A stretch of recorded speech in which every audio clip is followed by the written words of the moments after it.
Now here we will study different terms that is involved in electrolysis. So first is electrolysis. So what is electrolysis?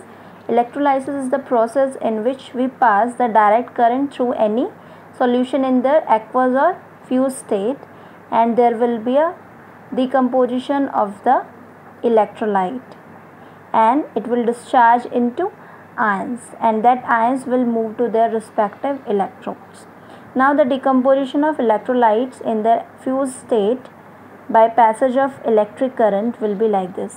Like sodium chloride, this is an electrolyte, it will dissociate into Na positive and Cl negative. So Na positive, this is a positively charged ion, that is a cation, and Cl negative is an anion.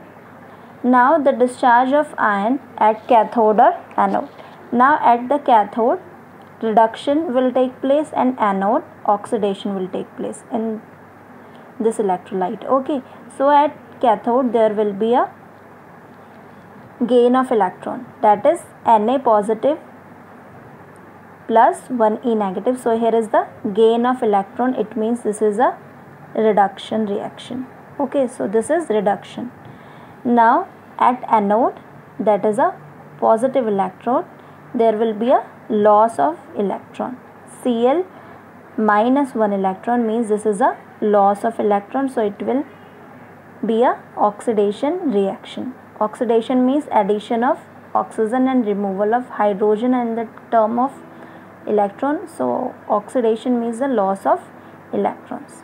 Okay, so these two reactions will take place, reduction and oxidation. That's why electrolysis is a redox reaction. Redox reaction means here both the reaction takes place simultaneously. Both the reaction means reduction and oxidation.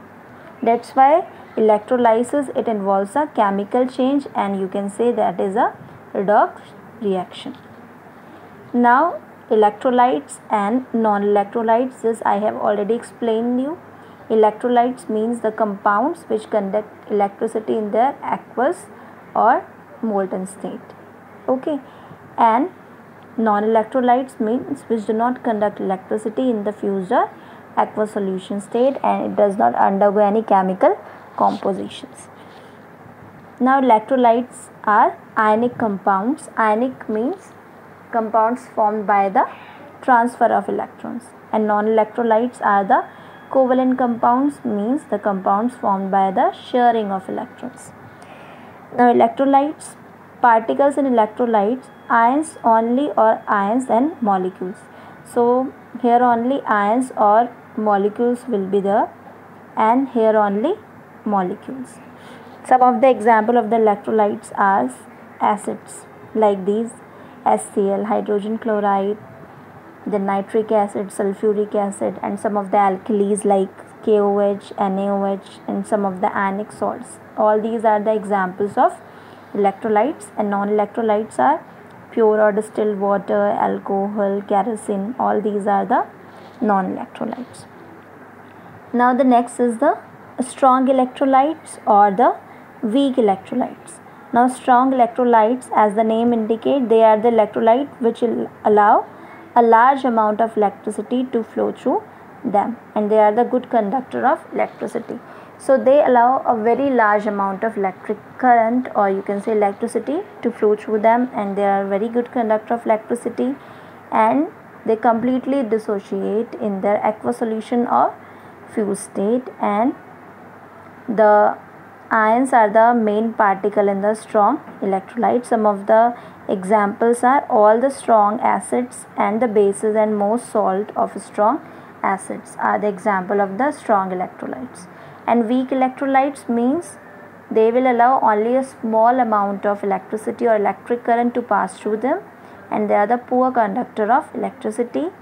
And weak electrolytes are partially dissociate. They dissociate partially in their fused or aqueous solution.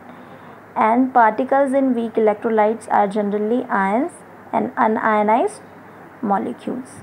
Now some of the example of the weak electrolytes are acids like carbonic, acetic acid, oxalic acid, bases like NH4OH, and salt like sodium carbonate and bicarbonate.